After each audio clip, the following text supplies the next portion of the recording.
मुलायम सिंह यादव अपनी अनंत यात्रा पर निकल गए। पैतृक निवास सैफई में अंतिम संस्कार के बाद भावनाओं का ज्वार धीरे धीरे शांत होने की तरफ बढ़ रहा है। अब इसके बाद अगला पड़ाव राजनीति ही होने वाली, जिसकी शुरुआत होने लगी है। साथ ही शुरू हो गई है मैनपुरी लोकसभा सीट पर विरासत की जंग। अब ये विरासत किसे मिलती है, ये देखना दिलचस्प होगा।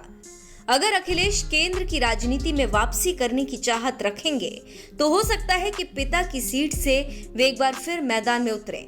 लेकिन कयास ये भी लगाए जा रहे हैं कि धर्मेंद्र यादव भी मैदान में उतरने का मन बना सकते हैं। ऐसे में क्या शिवपाल अपने बड़े भाई की विरासत को अपने हाथों से निकलने देंगे, ये भी बड़ा सवाल है। हालांकि इसी बीच अब ऐसा लग रहा है कि मैनपुरी की महाजंग में जेठानी और देवरानी आमने सामने हो सकती हैं। जी हां, मैनपुरी से सांसद रहे मुलायम सिंह यादव के निधन के बाद अब ये सीट खाली हो चुकी है, जिस पर बहुत जल्द ही उपचुनाव कराए जा सकते हैं। ऐसे में यहां से कौन उम्मीदवारी पेश करेगा, ये देखना दिलचस्प होगा। उम्मीदें यही हैं कि अखिलेश यादव राज्य की राजनीति में सक्रिय रहेंगे और मैनपुरी उपचुनाव में वो पत्नी डिंपल को उतार सकते हैं, जबकि बीजेपी यहां पर मुलायम की छोटी बहू अपर्णा यादव को जिम्मेदारी सौंप सकती है, क्योंकि 2022 विधानसभा चुनाव में बड़ी उम्मीदों के साथ बीजेपी का दामन थामने वाली अपर्णा को कुछ भी हाथ नहीं लगा था। ऐसे में बीजेपी अब उन्हें यहां से उम्मीदवार बनाकर उपचुनाव करा सकती है।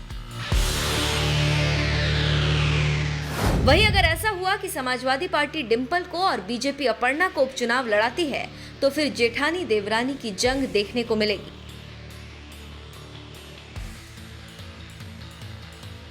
बता दें कि 2019 में यहां आम चुनाव में समाजवादी पार्टी से उम्मीदवार मुलायम सिंह यादव थे। उन्होंने 5,24,926 वोट हासिल किए थे और जीत दर्ज की थी।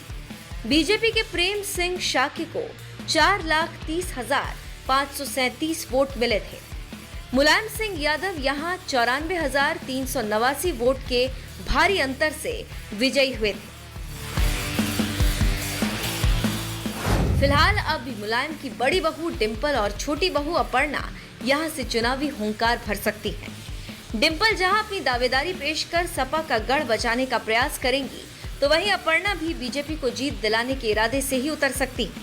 बहरहाल इन कयासबाजियों के बीच दोनों पार्टी के शीर्ष नेतृत्व क्या फैसला लेते हैं, ये देखने वाली बात होगी। वैसे भी मैनपुरी यादवों का गढ़ रहा है, इसीलिए यहाँ से दोनों पार्टी यादवों पर ही दांव चल सकती है और मुलायम का इमोशनल कार्ड भी खेला जा सकता है। एक तरफ जहां डिंपल बड़ी बहू होने का दम भरते हुए चुनावी मैदान में आ सकती हैं, तो वहीं दूसरी तरफ बीजेपी मुलायम की छोटी बहू अपर्णा को उतार सकती है। ऐसे में देखना होगा कि मुलायम के गढ़ को सपा कैसे बचाती है और बीजेपी क्या दांव चलती है। बहरहाल सबकी नजरें देवरानी जेठानी की इसी जंग पर टिकी हुई।